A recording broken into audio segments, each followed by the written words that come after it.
Listen to this, my people. Don't just trust anybody that you meet in church.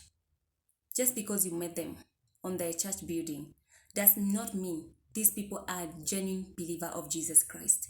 Some people are hiding, wicked people are hiding in church, and that's the right place to hide who exactly they are.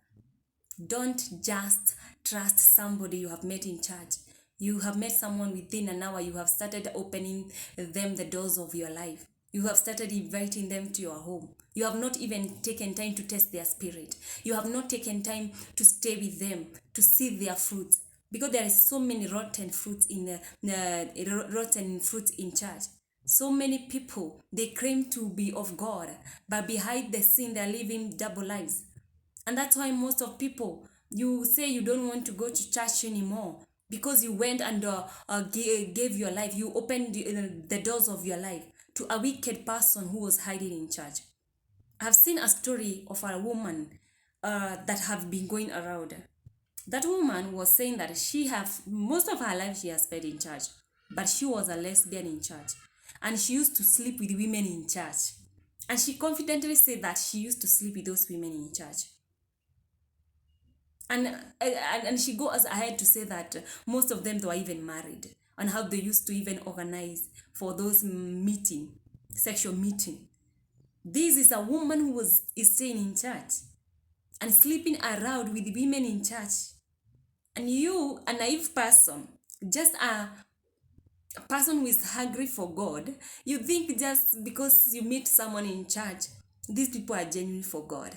Some people, they are not there even in church to look for God. Some people are there to do hunting. Some people ni mikora zimekuja huko kutafuta. Wengine wamekuja kutafuta biashara. Wengine wamekuja kutafuta mabwana. You don't know what's bringing someone in church. Kama wewe umeenda church kutafuta Mungu, let me tell you, the intention, the motive of those people, you don't know what they are. So don't just bring someone into your space just because umemmeet kwa kanisa. Umemeet tu msee kwa kanisa, ushaanza kumuinvite kwa maisha yako, unaanza kumuita rafiki. Kitakuramba na utatulilia hapa, na tutakuona tu ukiteseka. I remember there is a time even I met a certain lady in the church gathering, and then within a minute anaanza kuniita best friends, sijui twins, then kidogo ananiambia sijui anataka kuja kwangu. We, roho yangu ilikataa huyo msichana, sijui ilimkataa kabisa. Msee alikuwa ananipeleka haraka sana. Msee meet naye kidogo, you want nini, unaanza kuniita best friend, sijui unaanza you want to come to my house, I have not invited you. Si kwanza ugoje mimi ni kuinvite. First of all, msee hata haoni mimi I'm not kibilili kwenda kwake, but yeye anataka sana kuja kwangu. Acha nikuambie, utaleta wachawi kwa nyumba yako. Wachawi wamejificha kwa kanisa, and they are going to mess up your life. Utaleta wachawi kwa nyumba yako. Wachawi ambao wanachukia Mungu na wanachukia children of God.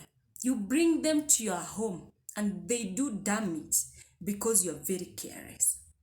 Just because somebody anajiita wa Mungu, it doesn't mean they are of God. And if you are a new believer, a child of God who is genuinely seeking God, you need to have this discernment. Hata mimi kimeniramba sana because of trusting the wrong people. Because I had them wakijiita they are of God, wakijiita men and women of God. Let me tell you, mikora zimejificha kwa kanisa. Mikora wamejificha kwa kanisa. Somebody because ameona you are a new believer and you are hungry for God.